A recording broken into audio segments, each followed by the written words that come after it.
I love mini golf. When I eventually look to retire, I'm not interested in walking around a country club full of old, stuffy rich guys while having to lug around a heavy bag of clubs. I want a course that I can get around comfortably with just my trusty putter, while navigating all sorts of water hazards and questionable themes.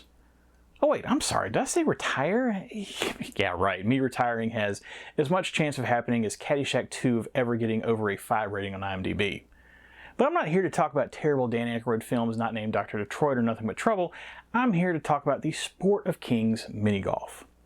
One of my favorite things about the occasional trip to Myrtle Beach, South Carolina is the simply ridiculous amount of different mini golf establishments in the area. The resort I usually stay at when I visit even has their own course to play if I don't want to deal with the hell that is the ironically named Kings Highway. Unfortunately, like other types of recreational entertainment like bowling and pool, mini golf doesn't really lend itself too well to being virtualized in a video game.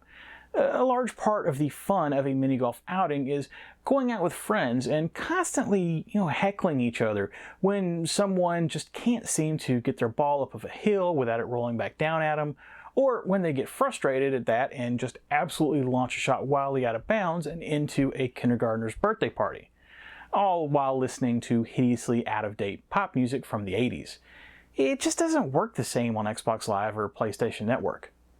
However, I should probably pause for a second because I'm sure that, there's some of you out there that don't know me and are aghast that I would even suggest going to Myrtle Beach because it's somehow beneath you. Hi, my name is Dave and welcome to Zilog and Moto, the channel where I'd like to remind you we do video game reviews here. If you want high-class entertainment, the opera is 2 channels over. Anyway, I'm out to collect and review the nearly 1,280 titles released in the English language for the Sega Master System, Genesis/Mega Drive, Sega or Mega CD as the case may be, and finally the 32X. Basically, if I can plug it into a Genesis either by itself or with some sort of add-on, and be able to read what's up on the screen, I'm trying to get a copy of it and review it for posterity, with both looks at that original packaging and gameplay captured from original hardware whenever possible. Now, let's refocus. So just because I think mini golf works better in person, that doesn't mean that I don't like it when companies attempt to create a virtual version of it. For example, I really enjoyed playing the various installments of Sierra's 3D Ultra Mini Golf over the years, which did a good job of taking advantage of the ability to create courses that are not bound by physical limitations, but then still keep the feel of how the game plays in real life. But the 3D Ultra Mini Golf series wasn't the first time that anyone attempted this. Previously, back in episode 42, I reviewed Zany Golf for the Genesis, which had some lofty expectations with that same concept, but ultimately seemed to need more development time, as the early Electronic Arts release wasn't ported well from its original Apple II GS incarnation, not to mention it only featured 9 holes. About a year later, Sega decided it was time to try the genre again. However, this time they focused on the 8-bit realm with Putt Putter releasing on the Game Gear Master System. So how did they do? Is Putt Putter a nice alternate way to hit the links on a rainy day? Or are you better off finding something else to do and waiting for the real thing? Well, only one way to find out, but first, a look at the package. And here's my copy of Putt Putter for the Master System.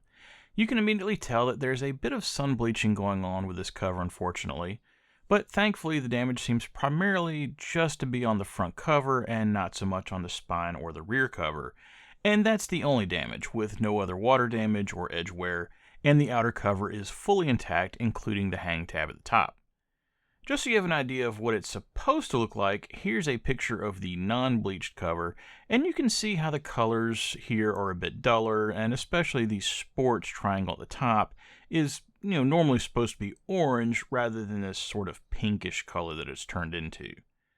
The manual and cartridge are in very nice condition, as you'll see in a minute, so I'll be holding on to this one, even with the bleaching, just not due to wanting to have to try to track down another European copy for a better cover. But if you want one for yourself, copies are currently selling for around $25, plus whatever shipping might be. As far as the cover goes, I like it a lot. I mentioned before how I like this type of Master System cover with the updated Master System 2 era logo at the top, and then proper artwork down below, all while still utilizing the white cross-hatching and having the game logo and smaller version of the artwork on the spine. I really like the artwork they used. It definitely gets across the feeling that this is a mini-golf video game with a bit of whimsy thrown in, and drawn like it's an actual course with multiple flags visible for the different individual holes. The logo is a little odd though. I don't hate it, but it seems slightly out of place. I would expect to see font like this on a video game logo in the arcades in the late 70s or early 80s. Again, not bad, just a bit unusual for this time period. This is the only cover art present for the Master System, with this same art being used on the Brazilian and Korean releases as well, and this same art was even used for the somewhat hard-to-find US Game Gear release. That is technically a different game. More on that in a bit. However, one thing I have to call out is the European Game Gear release. What in the blue hell is this crap? This is one of the worst covers I've seen in almost 300 episodes of doing this channel, and I have a hard time with Sega Europe seeing that and being like, yeah, okay, sure, it's just mini golf. Who cares what the cover looks like? And technically, the European Game Gear release was the first of any of these to hit the market, but, I mean, come on, this is placeholder artwork at best, and the American version with the proper artwork came out only 2 months later. Flipping over the back, and we've got the usual PAL formatting with 7 languages being covered, and 4 decent quality screenshots over to the left. There's not a whole lot you can do with artwork variety on this one, but at least they covered 4 different holes, including one of the bonus holes. The flavor text is relatively simple, as expected, but it does mention pinball, giving players a taste of what might make this different than your average mini-golf experience. Opening up the case, and we've got that manual and cartridge that are in nice condition, along with a promo poster from 1992. Putt Putter isn't a complicated game, and as a result, the manual is relatively thin even for having to cover 7 languages, but even with that, the game is explained well, and there's tons of good quality screenshots and graphics included, along with a helpful tips section at the end, all relatively standard for a Sega first-party Master System release. Okay, that's the package. Let's grab a putter and see if we can make our way around the course without getting wet. Before we get started with the review, just a few historical bits of information. I mentioned that the Game Gear release is different from the Master System version, and just to clarify, when I say they're different games, what I mean is they're both very similar in concept and gameplay, but the actual construction of the holes is different. So it's not that you're playing the same game, but just optimized for the Game Gear's lower screen resolution. They're actually very different experiences. So if you like either version of the game and want more, you wouldn't be wasting money to pick up a copy of the game on the other format. Also, while the first version of Putt Putter hit the market was the European Game Gear version, which was released in August of 1991, it's not the first game in the series. Well, sort of. Prior to the existence of that Game Gear version of Putt Putter, there was another game that existed, with similar features to Putt Putter, but you probably haven't heard of it. I certainly hadn't until working on this review. But before the Sega channel got your Genesis connected to early cable internet, in Japan, Sega had another way for connecting your Mega Drive to the internet, and that was via the Mega Modem, which was exactly as it sounds, a dial-up modem for your Mega Drive, albeit one with a relatively puny 1200 baud modem.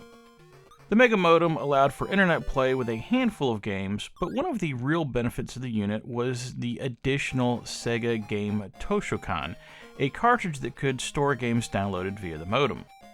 One of the games that was available to be downloaded and played with the Game Toshokan is Putter Golf, which is clearly the inspiration for Putt Putter. And while it has different holes and hazards from both versions of Putt Putter, it has the same feel and approach.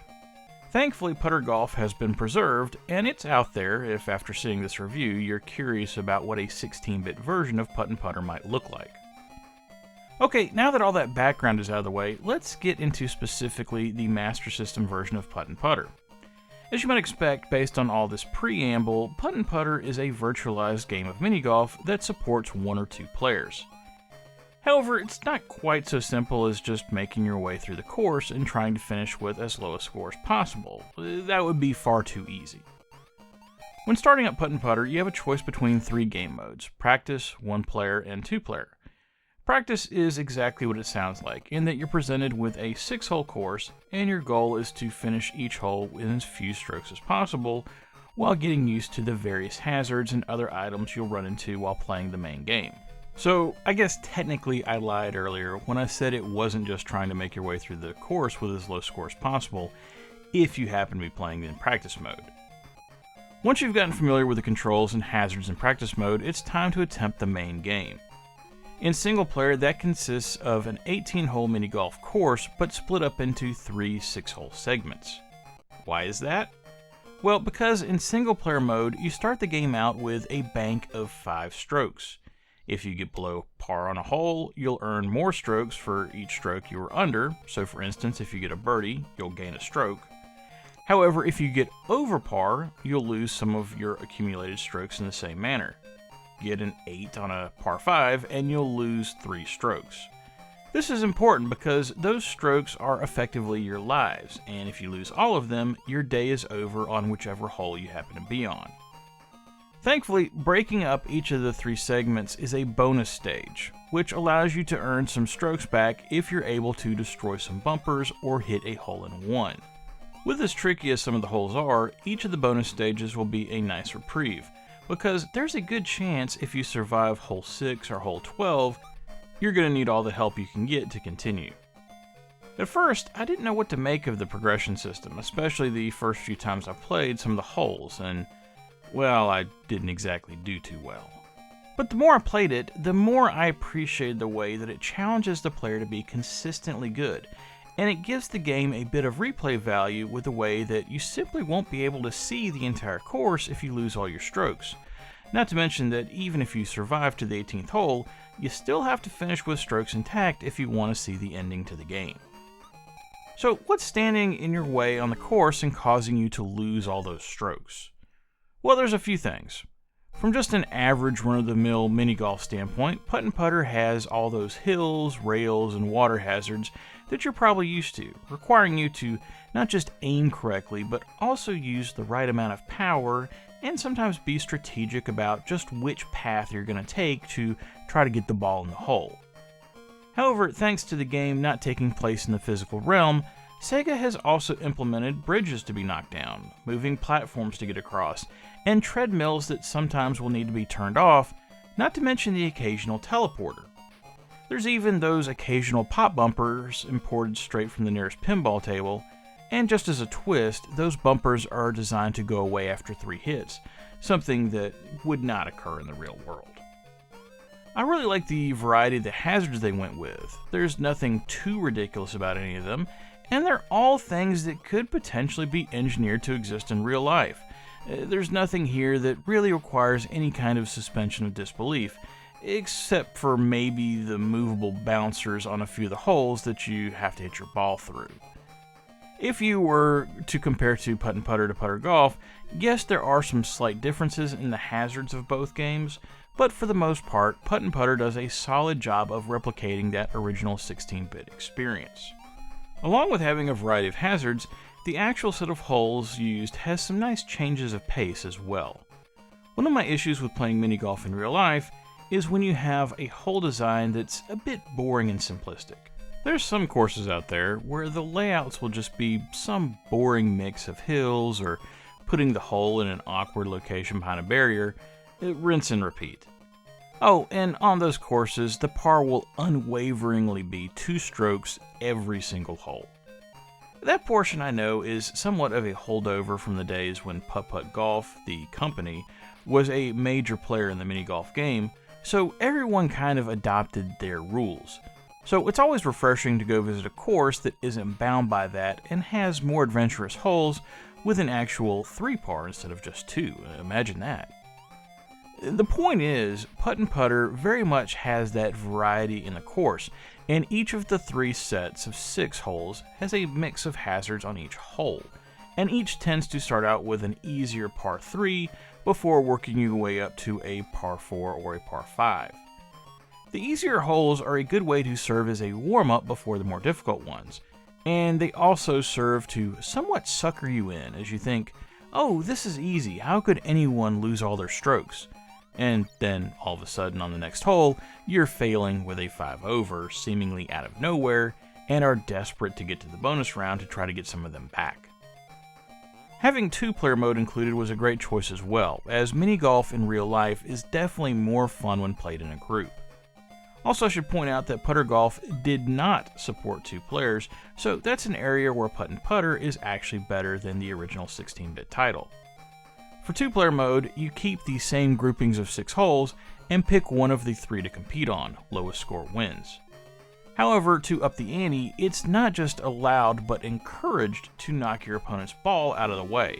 And of course, there's nothing better than having someone not only being frustrated by the course itself, but then to finally hit a shot they like, just to have the other player knock them into the water.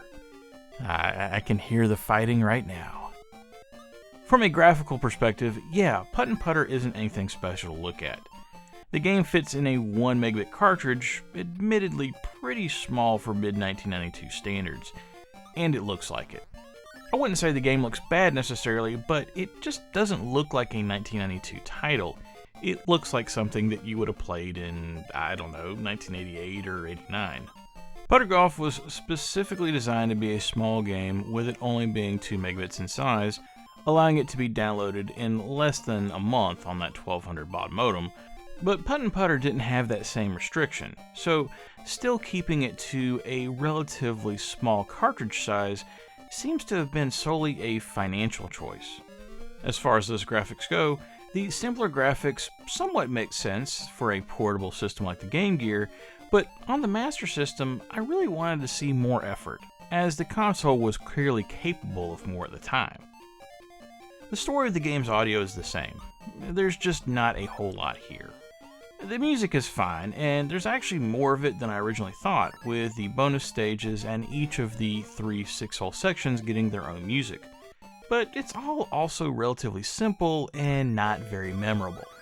To that point, I had to go back and rewatch the game footage just to try to determine how many different tracks there actually were. There's also only a handful of different sound effects, and like the music, they're fine, but again, they really just serve the function of making the game not be silent, rather than specifically enhancing gameplay. Putt Putter is somewhat of a tricky game to try to review, which probably sounds odd with how simple it is. The fact that it's that simple of a release, and with a release date that's somewhat late in the Master System's lifespan, would normally have me discounting the game and wanting to just move on to the next. I think my biggest issue here is that this is a framework for a really great and fun title, but there's just simply not as much content as I would like to see in a game for a 1992 release. And don't get me wrong, not every game needs to be complicated. That's actually one of my big complaints about gaming in the 21st century, is that some games feel like that there's a lot of things going on just to give players something to occupy their time, rather than to be fun. But I still really would have liked to have seen a second course included here and give the courses different looks. Just something to mix things up a bit. But even with the clear limitations of the title, I had a lot of fun playing Putt Putter this week, and sometimes the review score simply comes down to if I had fun or not. Due to that, I'm giving Putt Putter 3 stars. It's probably not a game for everyone, and I could see the argument for only giving it 2, but I still liked it, and I think it's a game that Master System fans should at least try, especially if they have a second player around. And that's it for Putt Putter on the Master System. If I can give one more argument for giving this title 3 stars, this is a game that I can totally see a year from now, maybe 2 years from now, pulling it back off the shelf and playing it again, just to see if I can still get to the end or not. And that's not something that I can say about a lot of these games sitting behind me. Many of these games are just not worth investing any more of my time in. And honestly, that's part of why I'm doing these reviews, to really find the games that are worth playing. And of course, this week there was the nice bonus of finding out about Putter Golf on the Sega game Tochicon. If I wasn't doing these reviews, I never would have even known that existed, and now maybe you do too. Next time on the channel, it's a game that might be somewhat hard to find. At least I had a hard time finding a complete copy of it. Maybe it's one of those that's dirt common loose, but just trying to track down one with a manual is a little more difficult. It's from a genre that, I'm not going to lie, it's not one of my favorites. But when I've played previous games in the series on the channel, I actually had a lot more fun than I was expecting, and I thought that Electronic Arts did a solid job of turning what were formerly somewhat hardcore sims on the PC into games that you might actually want to play on a console. Will this next game continue that winning streak, or is a storm a-coming? You'll just have to tune in to find out. Anyway, that's it for Zilog and Moto episode 285.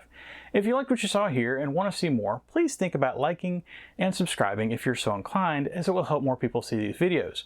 But most importantly, whatever you like to play, have fun and be excellent to each other. Later!